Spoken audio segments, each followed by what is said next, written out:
And next to take the stage to discuss even more solutions now from our Nordic youth is Eygló Árnadóttir. She holds a master's degree in gender studies. She has a master's in secondary education and in applied editing and publishing. She has taught gender studies, researched gender-based violence, and was the educational director at Stigamót, a counseling center for sexual violence victims. Now, Eygló is going to take the stage to tell us how Nordic youth would change the online world if they were boss of the internet. So please welcome Eygló Árnadóttir.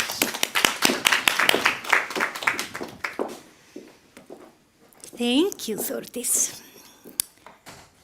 Hi, I'm Eygló, a part of the Game Changer team through Nordic, already mentioned. And my job today is to tell you about one part of our project, a questionnaire we made and distributed to youth, titled, "If I Were the Boss of the Internet, What Changes Would I Make?" We wanted a picture of young people's utopia online. So we gathered information from them on what sort of environment they need to feel safe and happy online and how they envision that to actually happening. And the good news is that their online utopia is a beautiful world where we are all equal and safe, kind and respectful. The bad news is that that is not the internet that they actually know. We asked all kinds of questions. We wanted to know what they do online and why, how they feel online and why. We had open-ended questions where they could answer however they liked, and questions with fixed options answers that we put a lot of thought into. These questions were used in different ways within the Game Changer project, but I'm going to tell you about a Google Form questionnaire we distributed this past summer in these 3 countries, Iceland, Finland, and Sweden. We had a little over 700 people responding, representing many genders, and a surprisingly wide age range. We got kids down to 10-year-olds, and then people over 30. But the biggest age group to answer the questionnaire were 17-year-olds, and the people we were mostly looking for, age maybe 13 to 21 or so, made for 35% of the participants.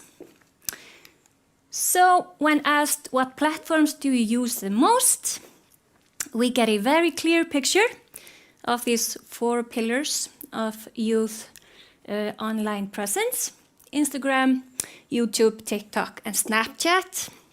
These 4 are far mostly used by the age group. So these are the online areas they mostly have in mind while answering the questionnaire. We've heard a lot of negative aspects to online communication today, but we can also see that there is a lot of fun to be had online. And the internet is a big part of young people's social lives. Using social media scored highest when we asked what are your favorite things to do online. And the main reason for liking a certain online platform is their friends being there also. But then they also watch movies, they listen to music, pursue their interests, play games, and overall have a great time. The bad news is that even on their favorite, most used online platforms, young people don't feel particularly safe, especially not from hateful or degrading comments. When we asked, what don't you like about your main platforms, the far most common answer was the culture there can be toxic. And then followed by finding it hard to avoid upsetting people or upsetting things, not always feeling safe, and having had unpleasant experiences on that platform. And this rhymes with the most common answers to this question. What types of things upset you online? Where actually intrusive ads is at the top. Distracting pop-ups and bots in your face, they find this very annoying. And some mentioned specifically pornographic pop-ups and really wanted to be rid of those. But equally as common answer to this question is cyberbullying and mean comments. Closely followed by hate, and we gave examples like racism, sexism, homophobia, and so on. And we told them these could be things that happen to them or things that they witness happening to others. The least common answers I kind of expected to be higher up there, like no one reacting to my content, no likes on my photo, or anxiety for underperforming, for example, in a video game with other players where we need to deliver and not fail the group, or being excluded, like from a group chat. These are all really tough things that hurt our ego, they hurt our pride, but they came nowhere near the upset that hateful and mean words cause, and annoying ads. We had a few open-ended questions, since they usually give the juiciest data when we get so lucky that teens can be bothered to type long answers of their own, and they're just as likely to think, no more homework today, thank you. But these guys had a lot to say about their online experiences, and we got a lot of answers to these open-ended questions. They particularly wanted to answer this question, our main question. If you were the boss of the internet, what changes would you make? And as I said earlier, they want to create a beautiful world. They want world peace online. Have less hate and ugliness. Take away all the evil. Eliminate bullying. Create a system where you can never hurt another person. Have more love. Make it a place where everyone can feel welcome. Make it safer. Have no discrimination. Make it a friendlier and safer community. This was the all-over main theme. We only had a handful of answers about making the internet more fun, like more free games or more free shipping of stuff, things like that. The vast majority of answers were about safety, equality, and friendlier communication. And they told us the ways that they see possible to work towards this lovely culture. Sadly, some answers to the questionnaire showed absolute hopelessness. Quite a few said, if I were in charge, I would delete the internet. I would change everything possible. I would burn it to the ground and start again. I would ban smartphones, go back to the old Nokia button phones. I would ban social media. Just really hopeless. I don't even know where to start. I got a few of those. In another open-ended question we asked if, for one day, no upsetting things would happen online. Would you do anything differently that day, knowing you would be safe? And we got answers like, this question doesn't really work because I can't even imagine being safe online. I don't have the brain power to imagine this. This feels completely impossible. A safe internet wouldn't be the internet. And no technical fixes would change the fact that humanity sucks. The problem is with people. So some of the comments get you down, but these are not the majority. And the answers that did actually say what these kids would do differently if they were safe for a day said things like, I would dare to be myself, to post more, to create more, to post the things I really like, knowing no one would hate on me for it. So overall, I would feel safer, yes, but mostly I would feel free to be the real me. We asked What do you feel would improve your online experience the most? And the most common answers to this question have the same recurring theme as in the open-ended questions. More respectful communication at the top.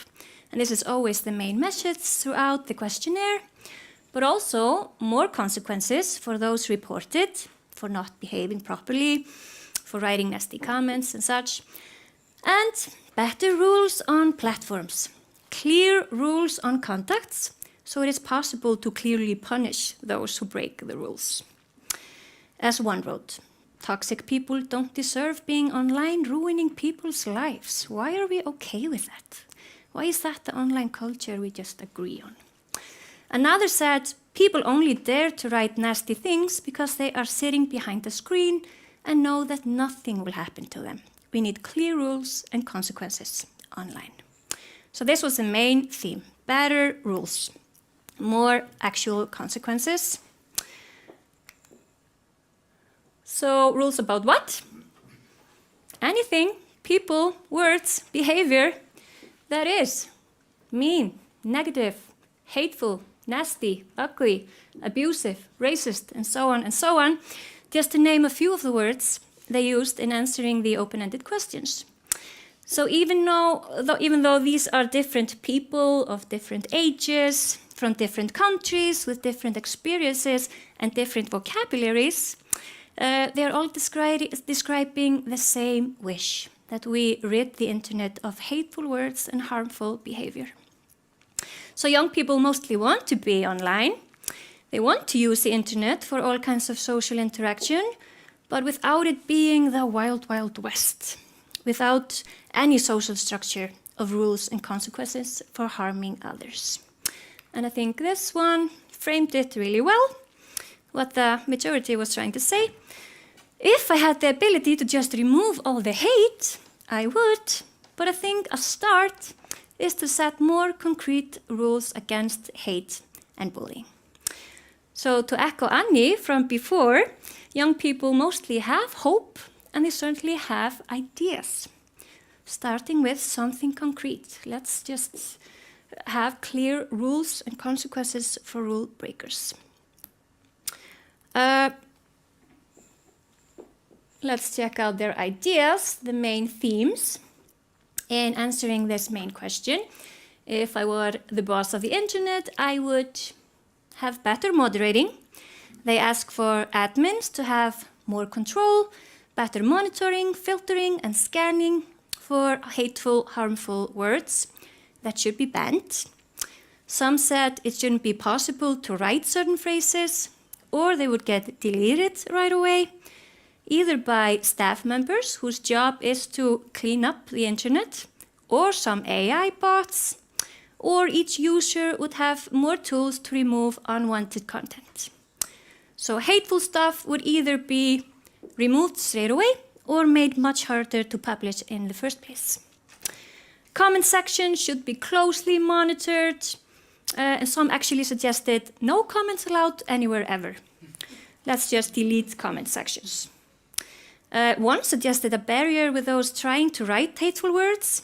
So if a filter would pick up on hateful words in an unpublished comments, that person would get a friendly reminder. Wait, do you actually want to post this?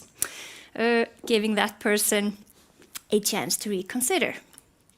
So this was a huge theme. Also, a better report system. They described reporting bad behavior from problematic users without anything happening. Or the reporting system being too complicated. And they wonder why have the possibility of reporting people if it leads to nothing. One said, you get the feeling that social media platforms don't really want to limit their users because it would take money away from them. So reporting doesn't actually mean a thing. They had different ideas about how consequences for those reported would look like, ranging from a lifelong ban from the internet to 3 strikes and then you get banned for a few days. Reported people having to pay a fine, or they lose certain online privileges, like you can only comment if your comment history is good. my absolute favorite one was those reported get sent a video explaining what they did wrong and how it harms others so they could learn from being reported. Teacher speaking, love this.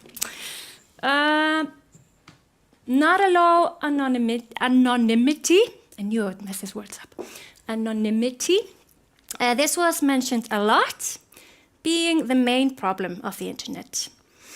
People being able to say and do anything in hiding, removed from their actual names or faces, therefore not facing any consequences. This is what makes the internet the wild, wild west. So these young people often mentioned bank IDs that no one could create an account on social platforms or comment anywhere unless tying it with their actual identity. This would give online communication some social structure we are used to in real life. So no fake accounts allowed, no false identities, no creating new accounts if you get reported.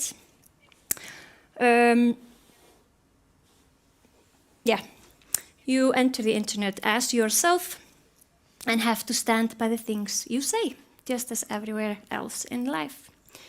And these IDs were also mentioned a lot in our next theme, protecting children from the internet, having a strict age limit. And I found it interesting that this, protecting children, was a recurring theme since the people answering were children still, or were very recently, not middle-aged worried parents or teachers. People either wanted children off the internet completely, or at least with a limited access to certain content. Make it illegal for parents to use their IDs to put their kids online, and illegal for parents to post videos of their children. And actually, some had ideas about maximum age limits also. One said, old people, get off our social media, you belong on Facebook. But that was just one. The rest said, adult men should not be allowed on the internet. And of course, they were talking about men sexually harassing and grooming children online. And they found it the safest to just keep that group but it's a bit off difficult the internet. with the other one talking over. Yeah. Then we had a theme of having more barriers between strangers. Why can strangers contact me online? I should always be in control of any messages I get. Why is this even possible? Or I want to play video games with only my actual friends. Why can't I do that? So overall, higher thresholds for strangers contacting teenagers and fewer opportunities to harass others. And finally, having adults online to turn to. We had answers like more presence of adult admins who enforce the rules, having many admins who are actually aware of what's going on, actual staff members to have a conversation with when things get rough and you don't want to talk to your parents about it, or even as one put it, bots disguised as friendly, helpful adults. Someone you can report to directly instead of just filling in a form that doesn't even have the appropriate wording for each case. So it's all pointless. We need actual people to take care of things and being there for us. I would love to read to you every comment we got in this questionnaire. I found it fascinating, but these are the main themes. So this is our kids' dream for the internet. More safety, more peace, more respect. And how could we not listen to that? Thank you. Eygló, before you leave, is there a chance we may pose a question to you? Is there a question in the audience? Yes, Johan? Maybe not a question, more of just showcasing how report systems and consequences can be followed. Here. You're welcome. Yeah, it's more maybe of a telltale sign of how report systems are flawed and consequences. I used to receive like weekly or daily updates from Twitter like here are a number of recommended tweets for you to check out or something. And I decided to report Elon Musk for some anti-trans tweet that he made. And I stopped receiving those emails. So instead of him having some consequences for his anti-trans agenda, I got almost barred from the platform instead. And I mean, that showcases how flawed the system is, basically. Yeah. Thank you. And also, banning Elon Musk from the internet was actually quite a theme also. I actually have one quick question about, did you see any trends in terms of what girls suggested or didn't like or liked, as opposed to what boys suggested or didn't like or liked? There was actually surprisingly little gendered difference that I could pick up. The one I do remember was one question asked, where does troubling stuff online come from? And the girls were much more likely to say from other people, from strangers bothering me, and the boys were much likely to say annoying bots. So human problems, tech problems. Yes, we have another question. On one of the first slides, first of all, thank you so much for the whole presentation. It's an amazing data set. I hope you work more on it. On one of the first slides, you had how many boys, how many girls, and how many non-binaries. First of all, kudos for including non-binaries in the questionnaire. Way too few people do that. From ballpark, it was about the same amount of non-binaries as on the next slide, users or respondents who said, I like my online platform because I feel safe. Do you have comparative data who uses online platforms to feel safe as opposed to what they do in the physical world? I'm just imagining that it could be non-binary kids. If I understand the question, is there social media they turn to because it's safe? Yeah, you had about 50 to 100 respondents who said they turn to social media because they feel safe there as opposed to elsewhere. Do you have any insights as to who they are? No, that's a really great question. I have to really go back to that data specifically and check out which teams were answering that. But, you know, it was the smallest one, so we were much more focused on where they don't feel safe and why not. But, yeah, maybe there are some answers in that. Thank you. Thank you so much, Eygló. Thank you. Wonderful.